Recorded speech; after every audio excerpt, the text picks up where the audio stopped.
تعالى اقول لك جليتش في جراني هيخليك تكسب اللعبة على طول.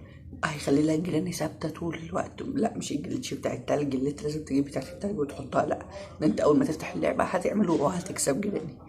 تعالى اوريك الجليتش، بس في البداية كده هحب اقول لك ان انا مكتشف الجليتش، يعني ما شفتش فيديو على اليوتيوب، اي حاجة على اليوتيوب او على التيك توك او في اي منصة بتوريني الجليتش ده، لان كنت زهقان وبلعب جراني فانا اللي اكتشفت الجليتش ده.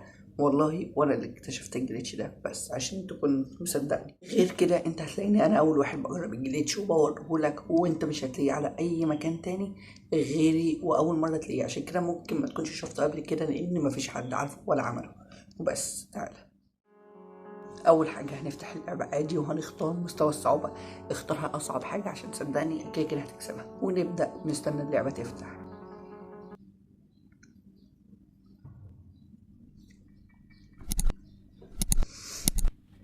واول ما نقوم من على السرير هنروح ناخد الفازة ونرجع عند السرير تاني ونرمي الفازة ونستنى جراني لحد ما تيجي.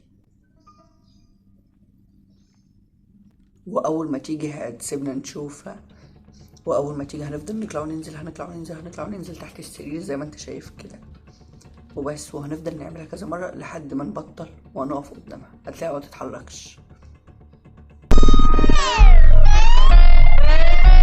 وفي نهاية الفيديو طبعا يا ريت يعني لو حد هيجرب الجليتش وهيعملها مثلا هيجيب اسمي كاسم قناتي او اسم انا اللي اكتشفت الجليتش، عشان والله انا اللي اكتشفته وما شفتوش في حتة قبل كده، ولا انت هتشوف في حتة قبل كده لان مفيش حد عارفه.